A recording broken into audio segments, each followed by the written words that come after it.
Wabam Kenshima, Hangen Kenshima, Zana Mala, Jehovah ni, the Amanga Keninge, Uluma Milema, Amala do Gandhi,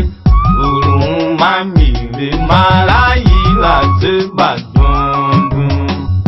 Kazeyemo. Ma Mikaela Sabshanyerite Umemuri Gidia Tawazishi Uidere Akyomuwege Atam Yeru Kumato Amarado Gande Yangena do Gande Fakwa Weshiyote Nenge Yobo, umestandungu.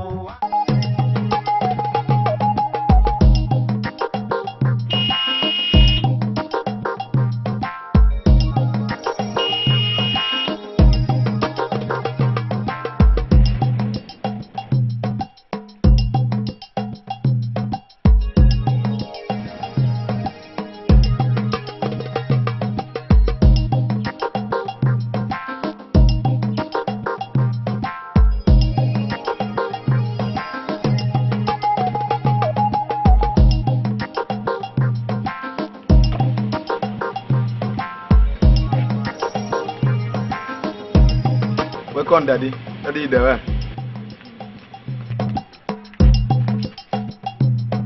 So I come over here.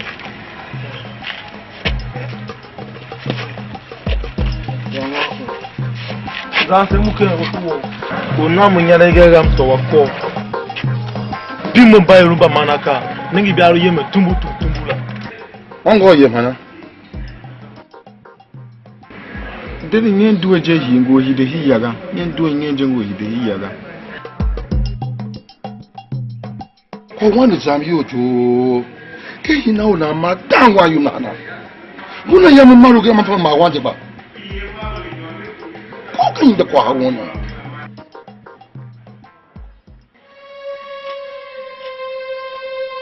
deni on le toto rahi de baba Mega na wanwo wa uche hengbe nya akimi ogugura ngo ka ya abana nere yawo ru ka ta to lega wa mama mfa kwa shunga abana ko first lega mo ko so orun wen ayi wani kaka wanwamga harassment wani gen yan gen gane nam so mi dis wani yin kwana ko wani gane to di ka kunyo na hala gaga da hey mi dis wani yin ko wani gane papa we fagaga dis father we long time ago na koru wama nye kwa wa ka jako yo nami yamia muke kuwoga nye ndalim umawa mzola mata to wa na kana nyanyega kwangu bunemo utinawe yo nyakraga na zangi nyane ya kwa wawe wangu be minno ko ru wo yekra na me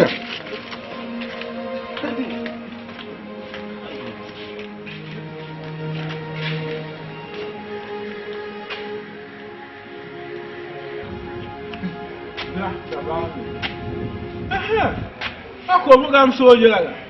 ha mo na ma ta toru na kayi kuwa okay ona bono kwefurega na bia ko yamia na yia ona ko kwefurega aso kwega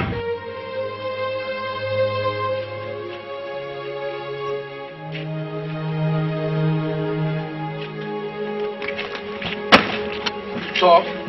where me yaka? Ako so naga. Take mo ka so na yanga. Ye nenge kwane en lu velve. Neya. The authentic papa. Dika, je yo ga nwala. Nenge kawe. Aworo ape dika orun mo ga tutu atato. Wa be. Mo ma atato wa hinge. Amo.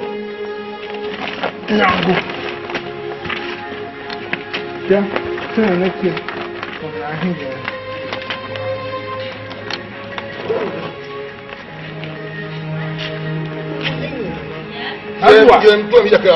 Azwa. Deka ide ya yang mo ga go ye. Me de simara e.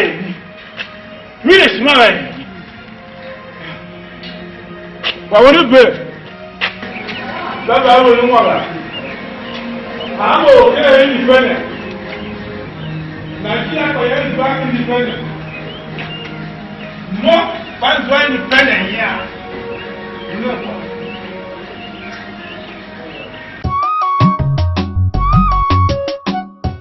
Again, no number no so genka ate na young one ka dijako atina I am a galu ketalu dene ubaga palu keya azali ngale Betia, Tegajan, Bakentala, Urubana, Lekentala, Wala, Uleju, Wabake, Tomuna, Azake, Watomu, Kula, Ulajo, Alue.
Akae kuma pemeza ko yo ao kenkana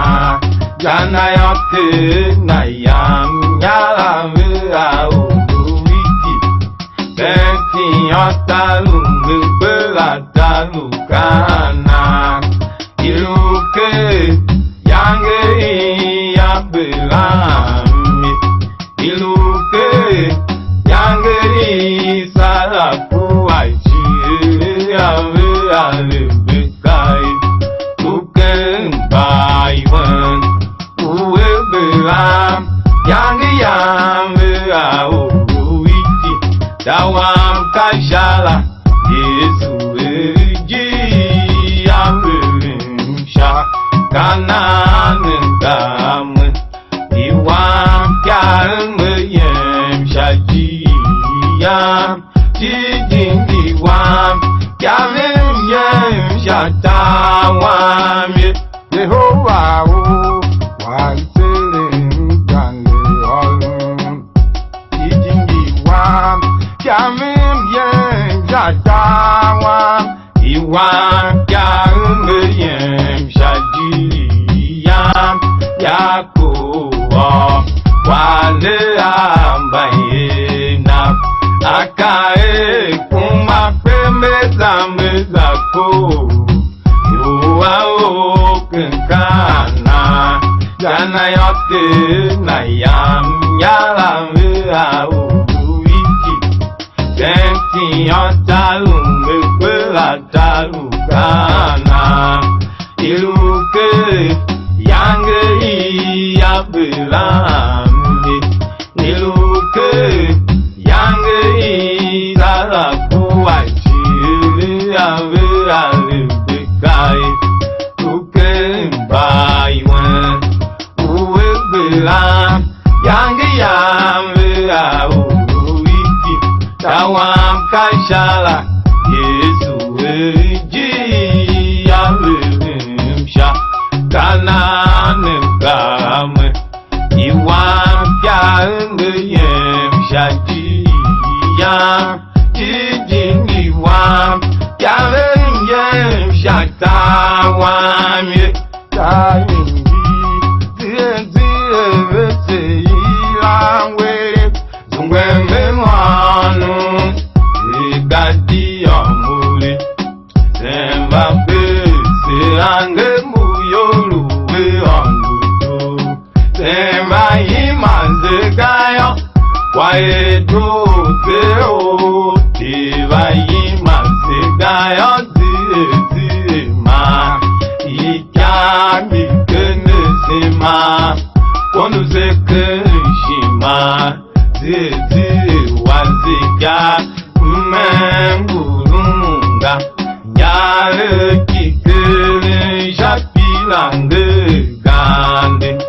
ichate yo magene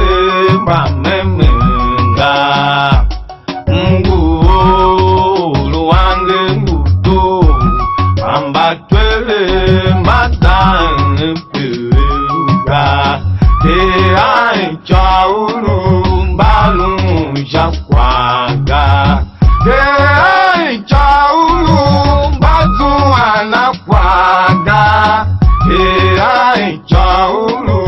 ba o jinega kanibala ayo ayo mewu ayo ya tainje se ilangwele ngwemewanu igadi omuli semba ange muyoluwe ondudu semba imanze gayo waedo zeo tiba imanze gayo ma ikambi kene sema kondu zeke shima tie wazika mengurunga nyale kikele jakilange gande ichateyo bagene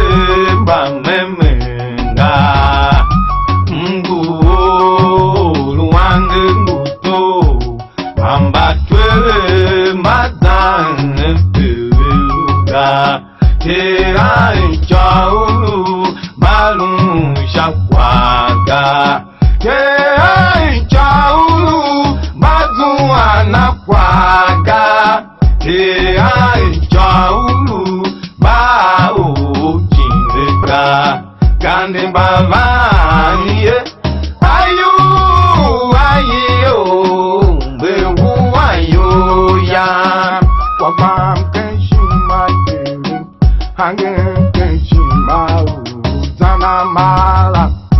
Yehova ni te amanga kenime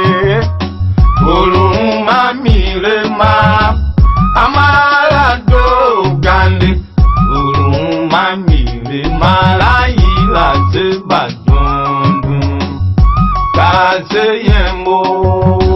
wandanse yema mikae asa shanyerite kumemoye gidiya ta wazishi uidele like omuwege atam yeru kumato amara do gande yange na do gande fakwa weshiya tenenge nguyobo umestandungu washaja kuwaya yorun shima reisa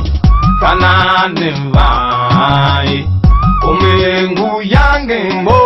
tana mai langwe pam kenshima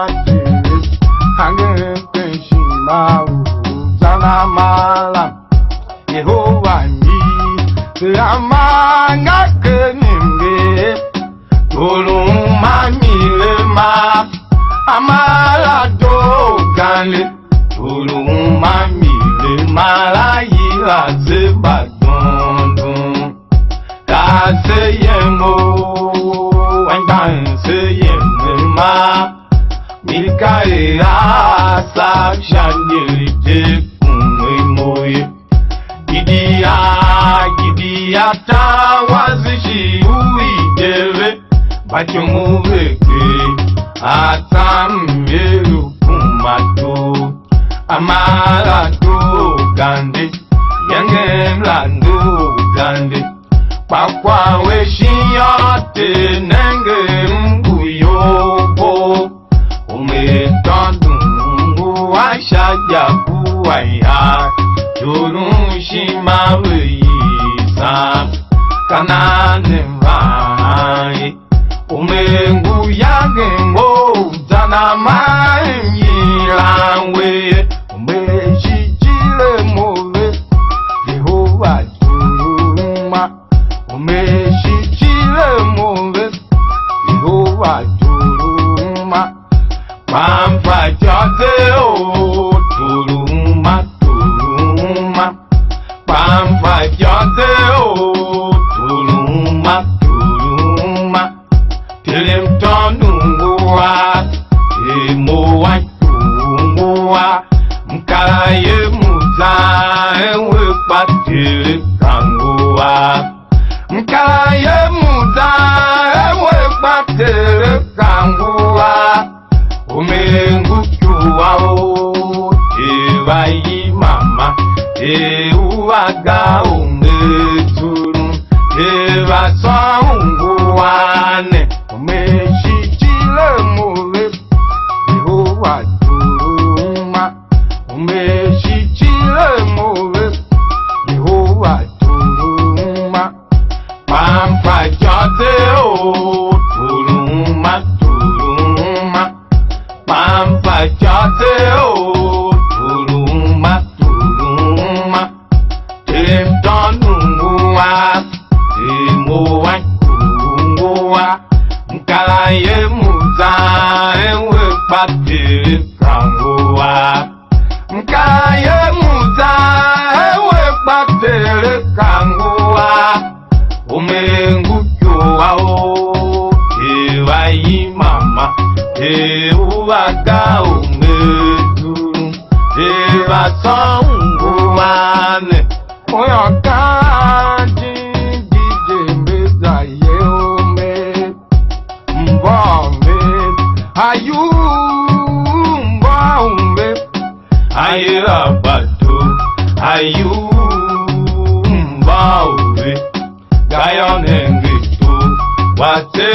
wangu ilanwe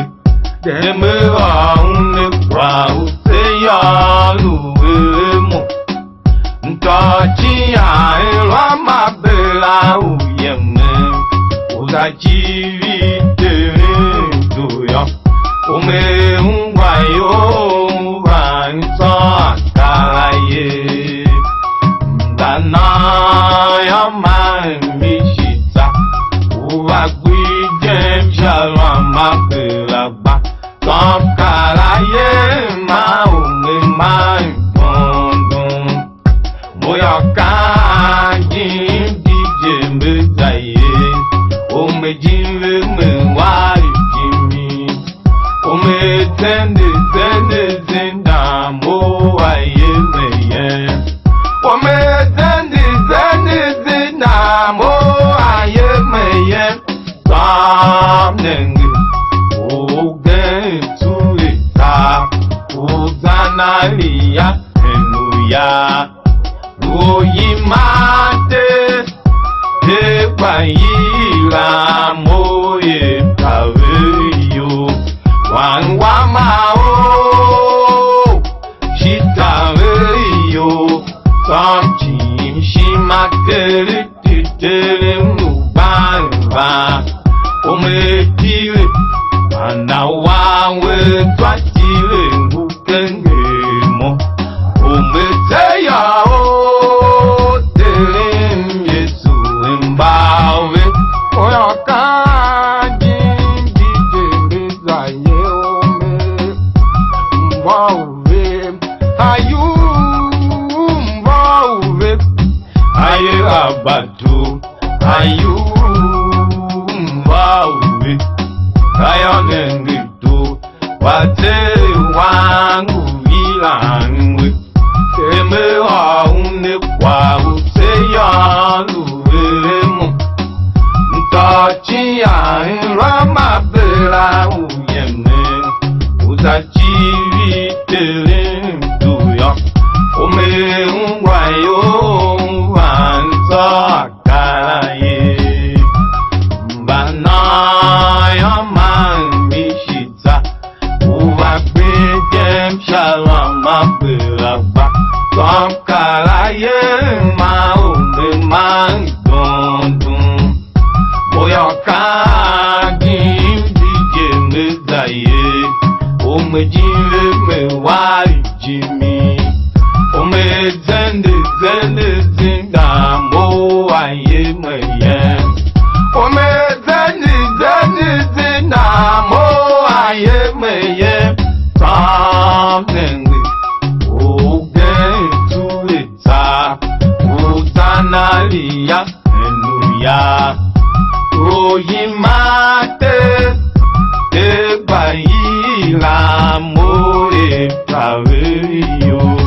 wanwamao shitaveyo samchi shimateri titere mubamba ometire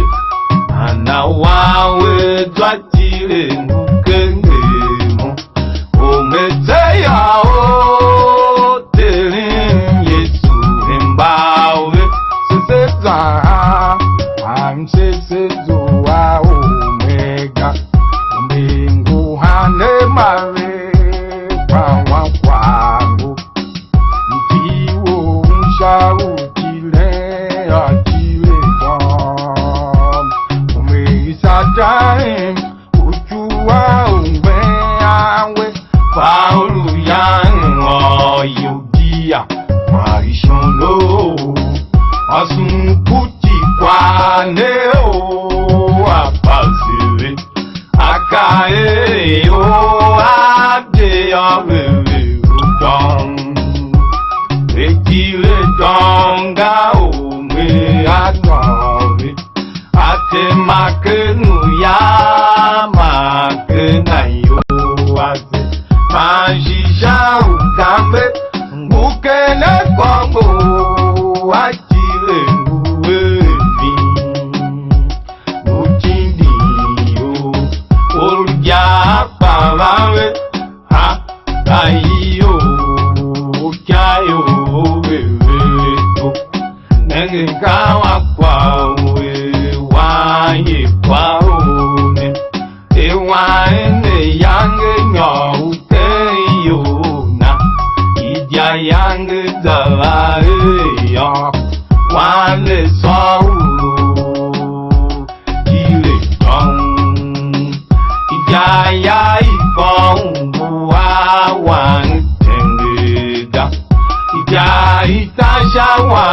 pawan tengeda idia ya ikong uligale wa enyulae kuyo sewa o mimi o kwane ganema notelu manu tongo pangu tawe o aye mungupa yomba gente kai jana wewe yemuba bagen kai kondu chani kondu miye bagen kai chau